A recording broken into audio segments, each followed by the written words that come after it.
Okay, welcome to another month of our Edmonton and Calgary Python meetups. This is where you can find all of us. So this is a combination of PyYYC, PyData, and EdmontonPy. Um, and we all have our different websites. And for us at EdmontonPy, we've got links to our older videos on the Dev Edmonton YouTube, and some of the newer videos are on PyYYC. So, yeah, definitely check those YouTube channels out for any of our previous meetups. And definitely not least, we're also on the Dev Edmonton Society Slack. So I will share the links to these slides right after I'm done presenting them. And then feel free to join our Slack and especially join the Edmonton Py channel. We talk about Python. It's pretty good. I do, even though we're meeting virtually, I do want to thank Startup Edmonton because they are the ones who, before we had to meet virtually, they were offering our space or their space for our meetup. And when we went virtual, they offered to purchase a subscription for Remo. So let's just say Remo isn't cheap. So I'm, really big thank you to Startup Edmonton for helping to continue, allow our communities to continue virtually. And so we've got a couple jobs that are a bit local. Local. It's kind of hard these days. What actually is local? I mean, a lot of these jobs now are remote as well. But from Viewpoint Investment Partners, they are an investment management firm. They're based in Calgary, but they are hiring remotely as well for two roles: one as a machine learning developer, and another as a data scientist. So both have if you have Python experience, especially like NumPy, Pandas, a couple of years. I think one of the positions they're looking for 3+ years, the other one they're looking for 4+ years. Do take a look. Again, I will have the links to the slides in a moment. And then second, we've also got a contract position from Paperleaf. They're a digital agency based in Edmonton. And I couldn't find like a website posting or anything, so it was just a Slack post. Another good reason to join our Dev Edmonton Slack. We do have a opportunities channel, which is where people can post looking for a job or looking to hire as well. So that's where you can also reach out to Paperleaf. They're looking for a Python AI developer. Of course, being the Python meetup, I'm only going to talk about the Python jobs, but trust me, in this industry, there are lots of tech jobs out there. So feel free to join the Dev Edmonton Slack and take a look at the opportunities channel once I share these slides. And the next slide. So remote jobs, we've got, well, there's quite a few. The ones I did want to highlight are ones that either I thought were pretty interesting, or there are people here within the Alberta community that actually work remotely for these companies. So one example is Nickurak. So I could have, I hope I've described it okay. They are a software as a service platform for like newspaper and media companies. So Nickurak, they're looking for a senior Django developer as well as a platform engineer. Both are looking for Python skills. And yeah, they're hiring remotely across, I believe, North America. And CodeCov, I think I saw there's a couple people who live in Edmonton who work remotely for CodeCov. They're looking at, there's one fellow. Yeah, so I did take a look, and yes, they have quite a few openings. So Michael, thank you for poking your head out. Reach out to him. Yes, okay. Thank you for correcting me there. Yeah. So currently, Michael works remotely for CodeCov, but they're a DevOps platform. I really like what they've been doing for both the community and as a platform. They're looking to hire full stack, a lead API, and they also got an internship position as well. All of those are looking for people with Python skills. And interestingly, the Python Software Foundation themselves, they've actually got quite a few job openings. And one that is still open, I noticed, was an infrastructure engineer. And their stack runs on Django. So if you want to work remotely, helping build a Python website, sure. Feel free to apply there. And of course, there are a couple other links to sort of like aggregators of different remote jobs websites. So I've pasted a couple links there. Once again, I will get the link to these slides right after I'm done presenting them. A couple events. So, now that we're kind of in this weird state with the whole COVID-19 situation, I do have to specify which are virtual and which ones are happening in person. So the Python Web Conference, this one's happening virtually from March 21st to March 25th. There is a registration fee, but because it happens across several days and they've got a fully packed schedule, it's yeah. If I wasn't working that week, I would have been very interested in just attending virtually and just absorbing all that knowledge from the web conference. And second event that caught my eye was PyCon US. So they're having this one in person in Salt Lake City, Utah, from April 27th to May 3rd. Of course, there are many other events as well, so feel free to check out python.org/events for more events, either remotely or maybe your next destination. Who knows? So in terms of news and articles, usually I have my speaker's notes with me, but I don't have them this time. So I'll just sort of paraphrase from what I can remember. Uh, Python 3.10.2, it is a bug fix patch. It actually was released out of cycle, out of schedule, actually released early because there's a small memory leak if you're using Python. So it's also got about, I think, 130 other smaller bug fixes. So you just may as well upgrade to the latest stable version of 3.10. They've also got a couple other versions. I think 3.9 has 3.9.10 as well. And if you want to get a sneak peek, I think 3.11, the fourth alpha. No, I think they're probably even beyond that now. But yeah, there's a couple releases of different Python versions.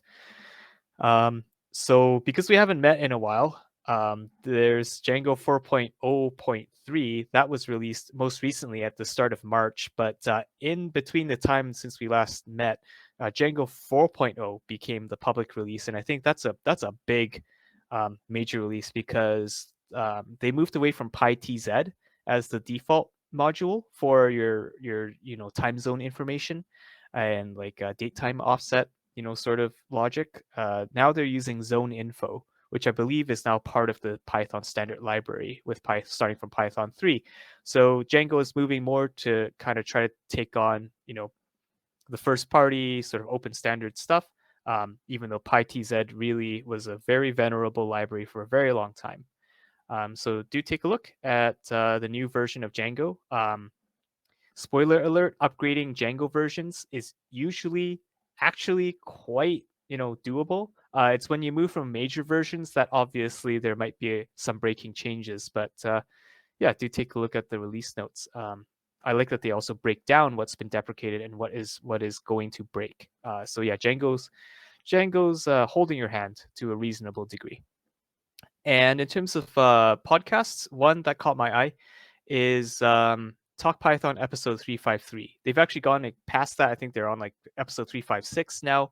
But this one caught my eye because I was dabbling in, I did a couple years of Django, but with the sort of async IO potential and just asynchronous coding within Python, Fast API I can't say competing, but definitely a different framework from Django in the sense that Fast API was built with async support just right off the bat.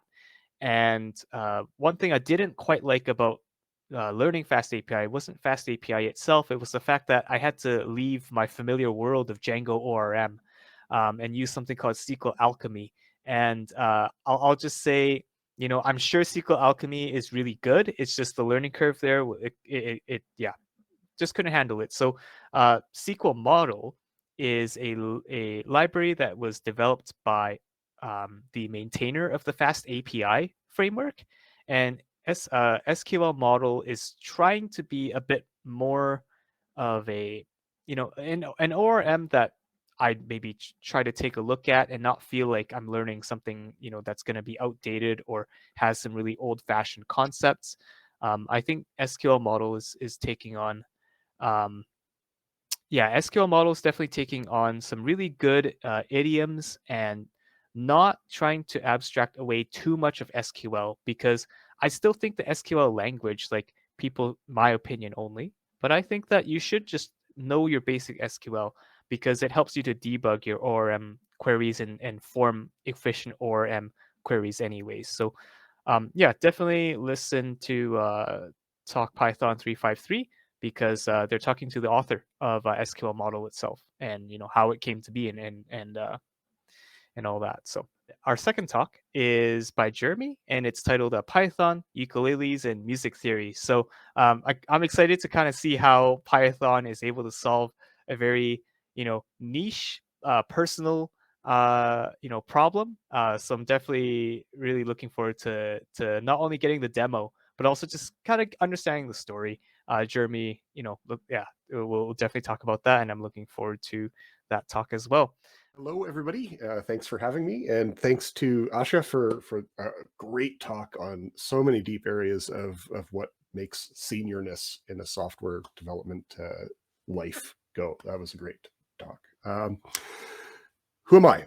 My name's Jeremy. I'm a site reliability. I like to say site reliability schmengineer for Meredith. I don't use the E word because there's legal implications of that. If you get far enough and you're calling yourself that, be prepared to receive some strongly worded letters from Apega.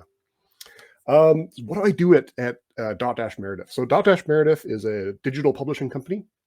It's one of the largest. It is the largest in North America, if I recall these days.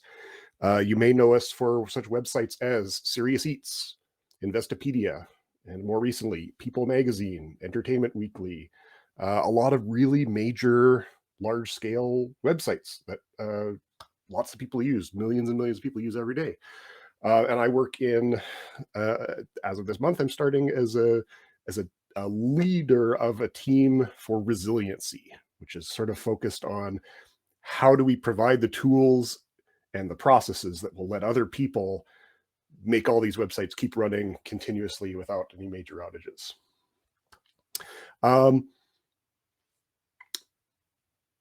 One of the reasons I want to talk about this project is it's a side project for me, and sort of to riff off of some of those talks that Asha gave us. One of your paths in senior development can lead you into doing less and less coding, and I do spend a lot more time in sort of leadership and mentoring activities. I've been a Scrum Master. I've been a product owner. And as I work in more of the operations space and the cloud space, I actually find myself writing a lot more YAML and JSON files than actual Python code. And that makes me feel a little wistful for the days when I was writing a lot more code in my youth. So I look for opportunities like side projects to flex those muscles and to learn some new things about Python. I don't know if I would even call myself a senior Python developer anymore, because it's not what I do for my job most of the time. It's still one of the first tools I go to in my back pocket, but I need to look for stuff to keep myself busy with it. So a few years ago, as a hobby, I started learning to play the ukulele, and I've never really done a lot of like music theory stuff before, but learning, I wanted to look for a chance to use a tool, make something that would solve a problem for me, would let me use my stereotypical left brain computer programming stuff and my right brain creativity stuff to try to do a little bit of both. So what I built was a tool that I'm going to show you very briefly that solves a couple of problems for me. And one of the problems I have, I'm going to look at the chat for a little bit here. I'm going to need to try to do a little audience participation. This will be easy, trust me. I need 4 random numbers between 0 and 4. You can go up to 4 if you want. So let's see, 1, 2, 3, 4. I'm going to ignore Carson giving me 4 numbers and just pick, let's see, the 2, and the 1, and the 3. I'll use Carson's first digit, just the first digit from those 4 guesses. So a ukulele, it's sort of like a guitar, but it's a stringed instrument. I have never done any music on Remo before, so we'll see if this works. Could go awful. Each one of the strings plays a different note. And then, like most stringed instruments, you can change the note each string plays by clamping the string down at different points up the board. So you can go up steps to make a higher and higher pitched note. Can you folks hear that okay? All right. Hopefully it's not too far out of tune. I did tune it a while ago. So my question was, well, my first problem is if I play a note, if I play a chord is just a set of notes. You play a bunch of notes at once and you see how it sounds. Does it sound good? Well, then the music community is going to decide, here's a name for it. Here's something that describes that chord. And I would like to know, if I play something that sounds good, what is that called? So we did 2, 2, 1, 3. So the way we express that in a shape that I'm going to draw on the ukulele is to say that we give each one of those numbers a value on the string. So, and then each one of those numbers says how far up the neck am I clamping it down? So how many steps up do I go? So the 2, we're going to go 1, 2. So 0, 1, 2. Then the next one is also a 2. So that's 0, 1, 2. It's going to get a little hard to see my fingers here. The next one is a 1. So we start there and do 1. And then a 3. So 0, 1, 2, 0, 1, 2, 3. All right, so we've got all 4 of those numbers represented on the board, and I can play something. I've been doing this long enough that I know what that is, but a few years ago I didn't. So how can I get the computer to tell me what that is? And that's one of the first things I did was I made a tool that can tell me, what is that? What is that? So I can give it a shape. 2, 2, 1, 3, and it'll give me some answers back. Hopefully. I used too many dashes. Okay, so I told it a shape, and it said, well, 2, 2, 1, 3. Well, that's either an F6 or a D minor 7. I promise I'm not going to make you learn too much music theory here, but these are different notes, and they are different chords that mean slightly different things. And what this means is, if somebody asks for either one of those chords, this is a way that you could play either one of them. And it makes that sound, and it's recognizable as the D minor 7 is probably the more common one. It starts with sort of a D note, and then it's kind of minorish, it's kind of sad, and then the 7th sort of has like a questioning quality to it. But it's a pretty nice chord. I like that one. So how does this tool solve that problem? I'll get to that in just a little bit. The other problem is, if somebody comes to me with music on a sheet, and yeah, I do see Startup Edmonton's screen as well. Whether that's intentional or not, I don't know. That looks a little more normal. Thank you. The other question is, if I'm looking at a music sheet and somebody says, well, play me a D minor 7. Okay, well, how do I figure out what notes are in a D minor 7? And then how do I play those 4 notes all at once on a ukulele? Now, it turns out one of those problems is really pretty hard, and computationally pretty hard, and one of those problems is computationally pretty easy.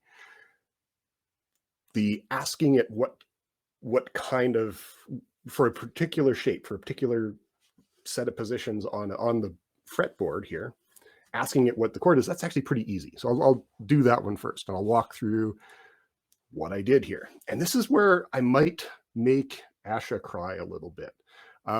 This is a side project, and I kind of describe this as like a junk food project. There's not a lot of nutritional value to it. This isn't really cleanly written code. It's not well documented. There are no tests at all. And that even bugs me for a little side project like this. But it's not really well documented. It's not the cleanest code, but it's a chance for me to sort of play around with some new, for me a few years ago, new ideas in Python and try some things out. So here's a bit of the code. This is in like sort of the main function, or one of the main functions. There's a lot of a lot of code in the main function. But if you're given a shape, well, okay, so I've been given on the command line a shape. I need to break that down into pieces. So I take the shape and I break it up by the commas. And then for each one of them, I either make it into an integer. How does this work again? I either make it into the integer version of that string, or I make it a -1 if it's an X. And this is just to use a place. Basically, there's another, rather than clamping it down, there's a little thing where you can just sort of like mute the string and not play it. Let's not worry too much about it. But it's another level of complexity on top of those. So I break up the shape into an array, a list of here are those numerical values that you gave me in the chat. If I've been asked to visualize it, I can visualize it, which is nice. Let me show you what that looks like.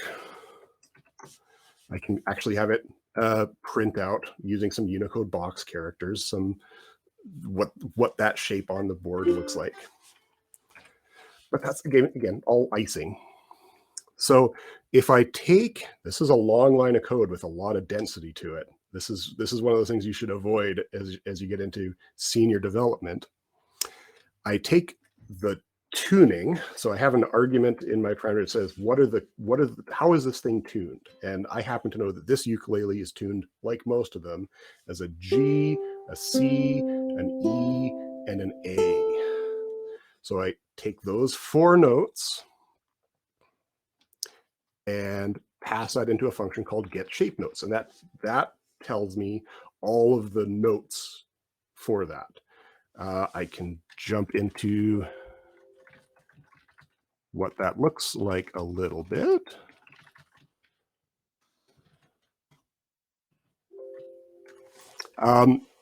What I do is I number for that sequence, that list of positions. I use the enumerate function to give me the index of the string, the number of the string, and then the number that is assigned to it. Forget about those -1s. That's just a mute thing, a little extra complexity. And then I do a yield. And this is, again, another pretty complicated, there's a lot of dense logic in here. I take the tuning for the string, which tells me what note that string plays. And I have a list called note intervals, which tells me for that note, how far into the scale, the chromatic scale, which is just like the letters. So it's basically a mapping of, for all the letters of C, G, E, A, F, all the different notes in there, what position is it in the scale? And I add the position, and then that gives me a number in the chromatic scale. And here's another point, a chromatic scale, this looks a lot like an array where I'm looking up an integer number.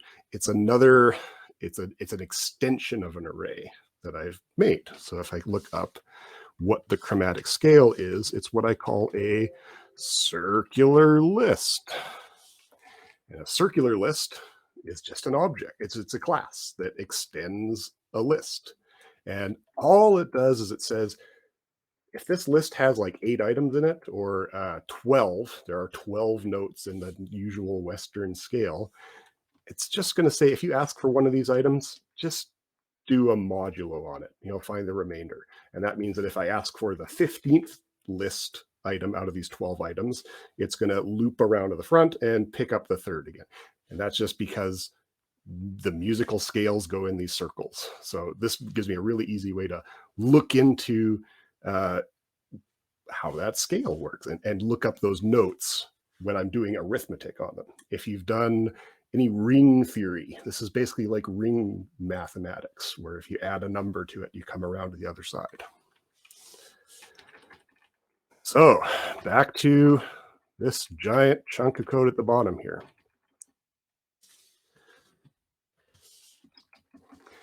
So we get those notes, Then we turn this into a set. I'm using this to remove all the duplicates. A set is, in Python, just a set of things where a thing exists in the set or doesn't exist in the set. It doesn't have an order anymore. So set is a really nice way to remove all those duplicates from the list. And then I have a function called getChords. And let's take a really quick look at what getChords does. This would be a good time for a time check to see how far behind I am. Sure. Jeremy, you started about 15 minutes ago. Okay. I might pick up the pace just a little bit. Sure. So getChords is another one that uses some sort of standard libraries. Like the itertools package has a permutations function. Well, the permutations function says, give me all the possible ways of arranging that list. So if I've looked up that from those positions, I've changed those into notes as I've looked up what the notes are. And I can tell you though that that's an A, a D, an F, and a C. This gives me all the possible ways of arranging it. And this, I'm going to divert just a little bit into music theory a little bit more. Some musicians, when they're playing a chord, they care about the order of them. Ukulele players typically don't. So that's why I need to look up all the possible orders to figure out what chord this might be. Forget about this little slash part. That's another little more obscure detail you don't have to worry about. But I take all of those different combinations of notes, all the different orderings of them, and I pass them to a function called find chords from notes, which sounds like it's exactly what I want. So what does this function look like? Well, the good news is this is where I stop writing code, because find chords from notes comes from another third-party package called PyChord, which does all of the complicated music theory bits here. So it's able to say, for these notes, here are all the different chords that could be. And so I'd make that list, and then I yield from that list. And if you haven't seen yield from a whole lot, or if you haven't seen yield very much, yield is like a return statement, except you can use it multiple times. So you can have a function that yields one value and then yields another value and yields another value. And that turns your function into a generator, which is like an iterator. It's like, it doesn't necessarily have a fixed number of items, but it's going to produce these items that you can pull out of them and loop over them in a for loop, or turn it into a list if you want. And then yield from just says, I have this list, yield each one of the things in the list. It's really handy for if you're working with lists of functions that iterate over lists of things pretty quickly. One of those things you probably want to get to know. All right, so if that package gives us a list of chords, then we've got it. We have a bunch of chords. I sort them in a very particular way, which just looks nice. I'm sorting them by the length. So what's the easiest way to describe them? And I print them out. And that's all the detail I'm going to go into for that. So that's how this bit of code here can say, from a shape 2, 2, 1, 3, like we picked out, tell me the chords. There's also one more bit of functionality here, which is that it lists a difficulty. I'm not going to go into the details of how that function works, but basically it's a heuristic. It takes a given shape and applies a bunch of rules to say, well, like, how far apart do I have to stretch my fingers to play that? And, you know, do I have to put my hand in an awkward position? And does a little bit of math to try to guess how that works. It's kind of helpful here to be able to say, like, how hard was that to play? But it gets a little more important a little later. So the other problem, going back to the start of my talk here, is I wanted to know, if I play this, what chord is it? Now the question is, if somebody asks me to play a D minor 7, or how about an F sharp diminished 6? Again, you don't need to know what that means. How do I look up what that means? And the tool can do that for me. So I can say, tell me what this chord is. And let's try the F sharp dim 6. I haven't tried this before, so we'll see if it works. Again, I typed extra slashes. Here we go. So it's able to say, here's a chord, and here's a bunch of different ways you can play it. So 2, 2, 2, 3, 2, 2, 2, 3, F sharp diminished 6. Okay, cool. How does it do that? Any guesses how that, if you had a solution to that first problem, can you think of how you might use that to solve this problem? Because that's exactly what I use the solution for that to come up with a list of chords. So I've got a function called scan chords. This one, let's see if it fits on one screen. It does. Okay, so it's not too bad. What this is going to do, I'm going to get you to ignore everything here because there's some caching functionality here because this is a little bit more computationally expensive, and I have a little detail where I can save some of the stuff to disk and load it later if I've already done all the hard work. So what I'm going to do to figure out how do I play a particular chord, well, I've already got the logic that says, what is a shape? How do I take a shape and turn it into a chord? Basically, what I'm going to do is I'm going to brute force this problem. I'm going to take every possible arrangement of my fingers. So if you think about each one of these three strings as like a digit in math, you could go, well, okay, 0, 0, 0, 1. Okay, cool. 0, 0, 0, 2. Great. 0, 0, 0, 3. That's another. And then 0, 0, 0, 3. So I'm going to check for every one of those possible iterations or that I can play on the board. And you can think about how I might stop at a certain point. Let's say if I was only going up to 3, I would go 0, 0, 0, 1, 2, 3. And if I want to increment another step, well, I would increment the next string instead. So I'd have 0, 0, 1, 0, 0, 0, 1, 1, 0, 0, 1, 2.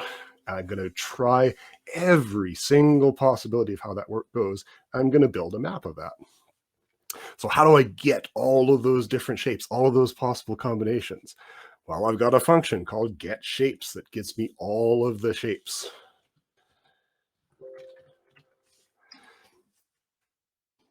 And what it does is it starts with a shape and it says base is going to be basically 0, like the position I start at.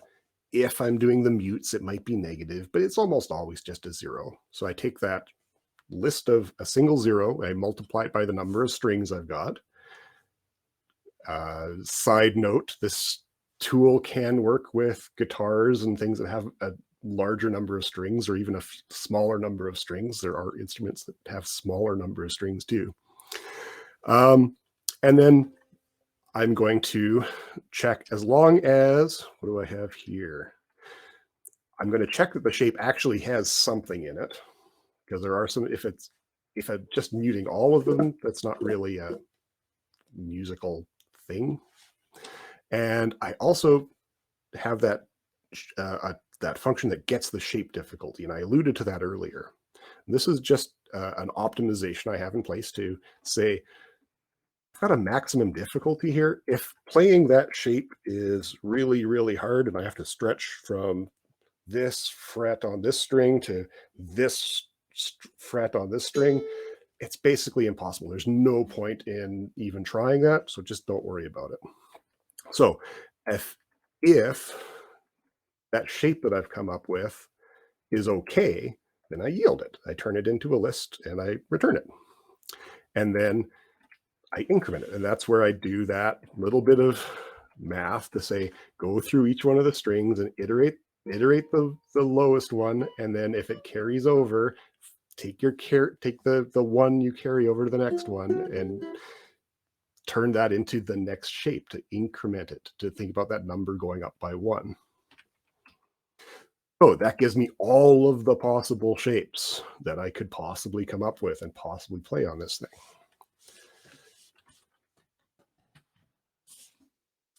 Now I look at every one of those shapes and I say, okay, do the same thing that we did when we were looking before to say, what is that shape? What is that chord that it plays? So I get the notes that I'm playing with that shape, just like I did before, and I use the get chords function that we've talked about before to say, like, what are the chords for it? And if I haven't figured out how to play that chord before, I make up a new list. I put that shape in the list.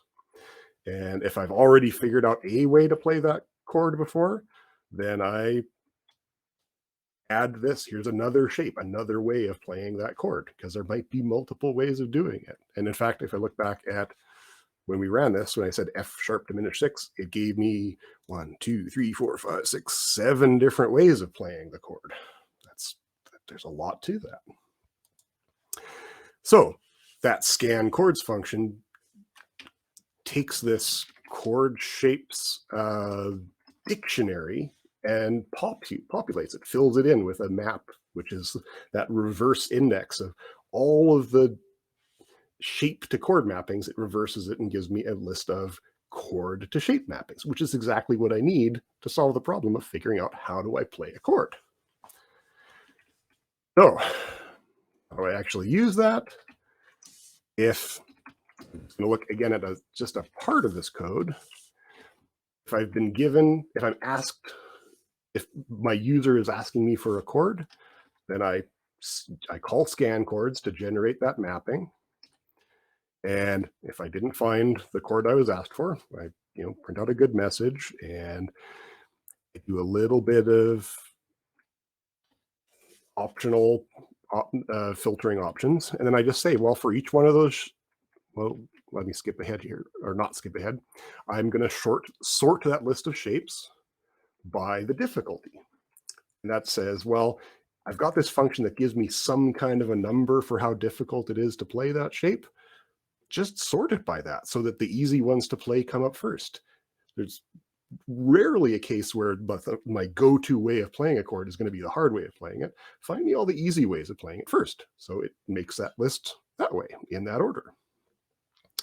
And then I print it out. And once again, there's all sorts of other little extra options here. I have a LaTeX option because one of the things I use this tool for is to make nicely printed chord sheets. So I can say, show me how to play that chord. But if you've ever seen LaTeX, this is another bit of code that goes into a typesetting document. So I can render things and make really pretty images of how these chords should look and how to play them. And that's about it. That's the long and the short of what this tool does. So just very briefly, like the lessons that I got out of this. One of the reasons I took this on as like a side project to do was, well, I did want a good way of looking up chords because I'm learning how to play the ukulele for the first time. I wanted to get answers for it. And there are tools out there that will do this stuff. And there's websites that have all sorts of lists of of chords and how to play them. But one thing that I find really nice about learning a subject is you don't really understand a subject until you can teach somebody what you know. If you can share the knowledge you've got, that's one of those signs that you really understand it. You can understand the things that are hard to explain and explain them in a good way. A lot of that goes back to Asha's talk about leadership and being able to communicate clearly what you mean by these things. And one way to teach, especially when you don't have people around, especially if you're in a pandemic and it's hard to teach people, is to teach the computer how to do something. Because that's all programming really is. It's giving a set of instructions that tells the computer how to walk through something. And I have found, going back to grade 7 in junior high school, programming things that solve problems for me is a great way for me to learn how something works and to learn those bits of music theory that I haven't really thought about before. It also, I think, comes up in, there's lots of discussions in software engineering, software development, where you have the discussion of build versus buy. Do you build a new tool to do something, or to buy something that somebody's already done something? And there's a famous XKCD comic where he gives you this really nice graph of trying to figure out, is it worth automating this task? If you Google for XKCD automation chart, I'm sure you'll find it right away. And Randall Munroe breaks down, like, if you're going to spend 5 minutes doing the task manually, but it takes 15 minutes to automate it, but you're going to do that 20 times a day, here's the math. And he figures out, well, that means that you break even if you automate it here, but you don't break even if you automate it here. I lean a little bit into biasing that and get myself slanted a little bit towards, you might as well automate it. If it's not too hard, even if it's more work to automate it, you're going to go through that process of learning it and understanding it better. And that counts a lot for me in my daily life. And that's how this has worked for me. And this is why this tool, I think, is kind of neat and fun for me. At this point, it's probably a good point to maybe ask for some questions, and I have a little bit of spare time, so I could play a little song if people want.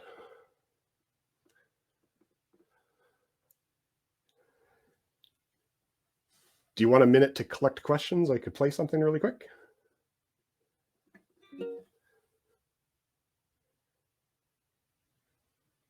Okay. Well, as any musician who's not told to stop singing should do, I'm going to start singing. So I'm going to do, let's see, I debated about which to pick a little bit here. I'm going to play a little song by Jeremy Messersmith, and this is from his collection of songs called 11 Obscenely Optimistic Songs for Ukulele. It's optimistic in a lot of ways that they're uplifting songs, but it's also optimistic in that there's only 10 songs on the 11 song album, which I just really love. So this is a tune called You Belong Up There in the Stars.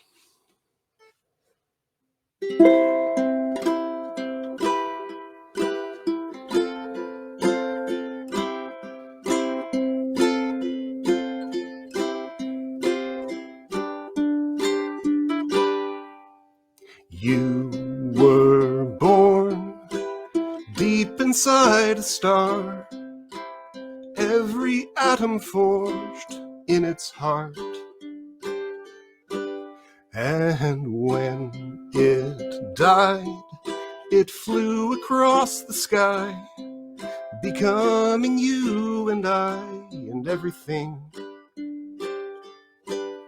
Oh, I don't know what winds might blow where dandelions fly. But if you ever feel alone, just look up at the sky,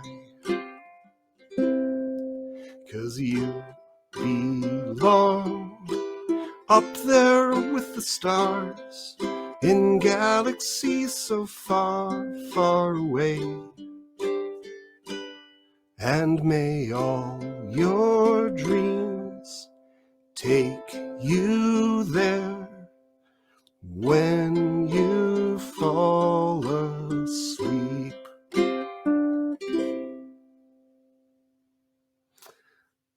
So that's my Python nerdery and ukulele nerdery and space nerdery wrapped up in one package.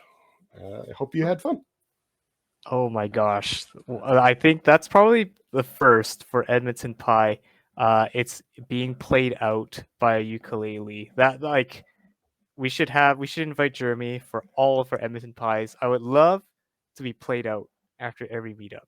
That would be super amazing. So once again, thank you so much, Jeremy, for that talk and for demonstrating. You know, it's a side project, like Asha said.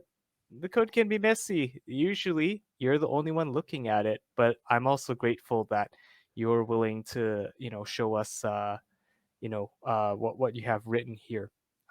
So while you were playing us that wonderful tune, I did collect the questions, and think the first one that is you may have to share the screen again. The first question was from Carrie, and she asked what packages are being used in your ident util. Okay, let me take a quick look. The nice thing about packages is that you stop thinking about them for a while because they're just really good at delivering that functionality, and you only notice them when they stop working. So sort of the obvious built-in stuff, sys and OS. Argparse is one of many ways of parsing arguments that you get on your command line.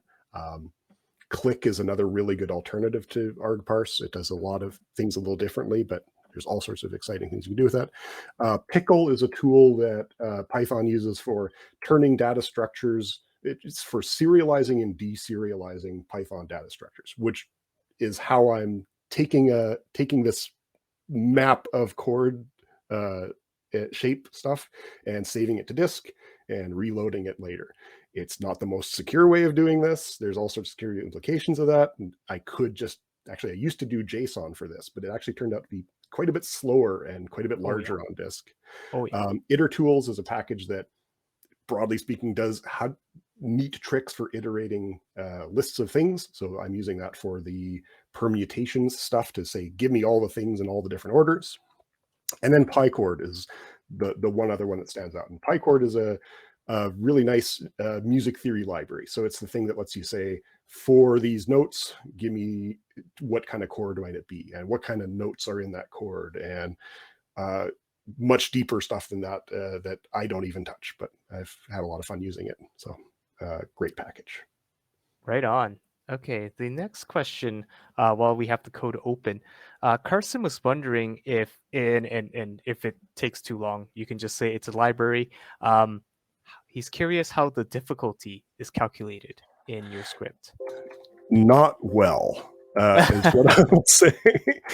So it's a heuristic, which basically means it's one of those things where there isn't a great answer for how this works. And come on. Oh, it's shape difficulty. Get shape difficulty. You also notice that I am just using this all in an Emacs buffer, and that's like old school. This is where I'm at. Very briefly, it does things like looking at each string and each position you're playing on the string, and then saying how far is the next finger going to have to be, and doing some math. It raises things to different powers, and this is all like parameters I've made up. They sort of work, and I've tweaked them to the point where it describes difficulty in a way that usually makes it sort these things in a good order for me. It might be different for somebody else. So one thing you could do with this more broadly would be figuring out how to customize this for different people, or maybe even have some kind of a artificial intelligence machine learning thing that says, everybody seems to think this way of playing it is harder than this way. Can you come up with a formula that and automatically learn what the parameters ought to be for this that would turn it into something a little more general. It does quite a bit of complexity too.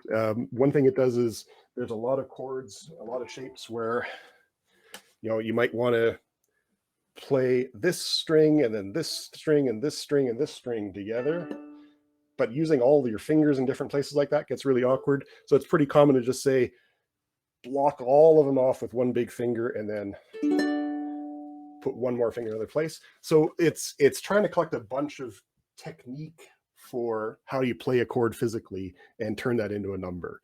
And it does good enough.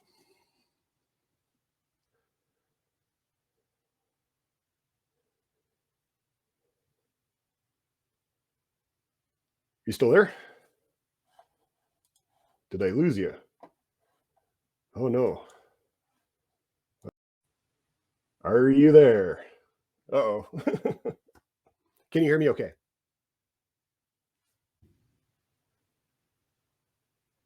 Can hear you. I don't know where Aaron's at. Are we can you hear me? No? Okay, I see a yes. Okay. I can keep talking. Where did I drop off? Oh, the 10.0.11.0? Sure.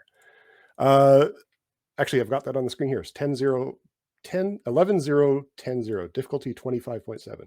So one of the things that it's using in that heuristic is just those. Yeah, they're pretty close together. It would be pretty easy to play, but it's way up the neck, way down, depending on how you look at it. And it scales it based on that. And one of the reasons that's true is that the frets get closer together the further up you get. Oh, yeah, you're right. I don't share the screen anymore. So I was looking at, the question was about this 11 0 10 0 shape. And yeah, it has a pretty large number. And that, yeah, it is because, yeah, playing things all the way up here tends to be a little bit harder. And playing the same shape up here is easier. So I made it up.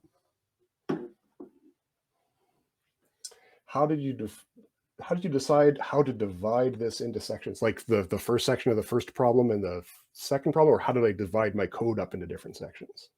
The code, okay. I don't like writing comments in my code. One of the things I've sort of grown up with other developers, learning from and reading in other books is, one way of thinking about your comments is, if you have to write a comment, it means that the code you've written is not really clear. So if you've written one function that's doing a bunch of really complicated logic, then you might want to break that up into smaller pieces so that you can name each one of the pieces. And if you name those functions and give them good names, that explains what they do. And then the function that calls all of them, it's just doing this thing and this thing and this thing. And you can pretty clearly understand how that works. So that's like probably my biggest guideline for how I decide to break code up into pieces is it getting too big to hold it all in your head at once? Do I need to abstract those steps away so that I can describe it at a higher level?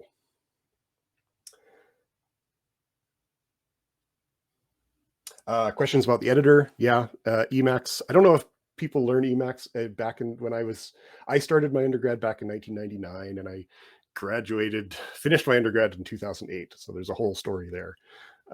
But back in the day, you definitely started with, okay, you're going to learn VI or Vim and Emacs, and they're pretty bare bones until you start turning on all the bells and whistles. They don't have all of the magic that like VS Code has or IntelliJ has out of the box for you.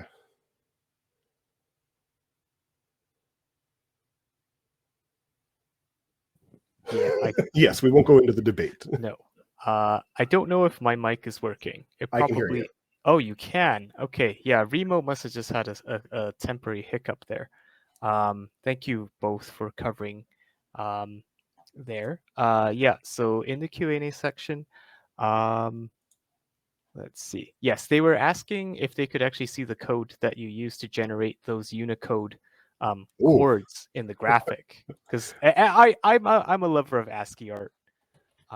Sure. Let's see. Draw shape is the function.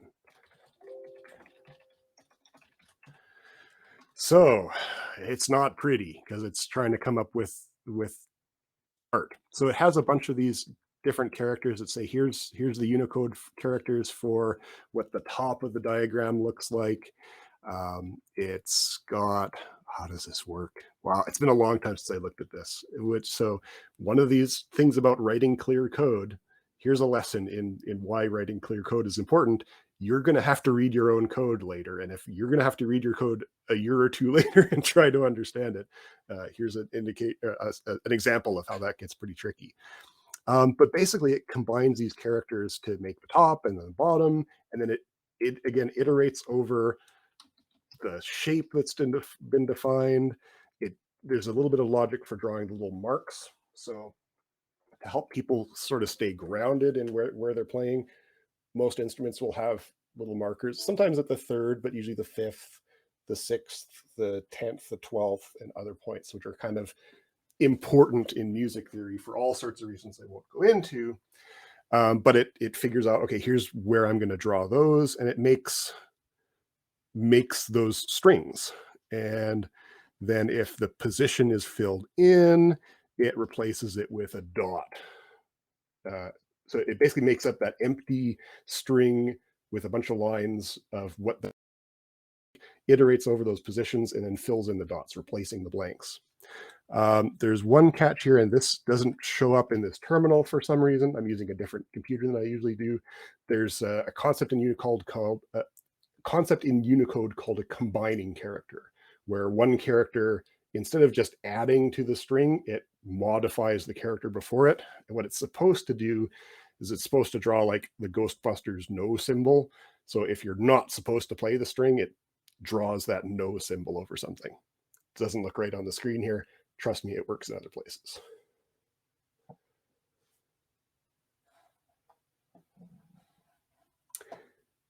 I did see one question about the dog plushie. I work in operations. I keep things running. I'm one of those people who gets paged at 3 a.m. when things aren't working. So this is fine dog. Everything will work out fine.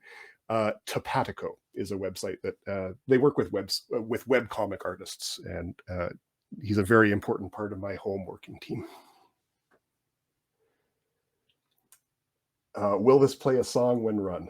No, sadly, I haven't built in any make any sounds features into this yet. Did any other questions jump out before we call it a wrap? Oh, org mode discussions. Wow. Yeah, we can go really deep into Emacs stuff if we want, but we won't because we'll be here all night. Well, thank you very much. Thanks to everybody for giving me a chance to ramble on about something I had a lot of fun with.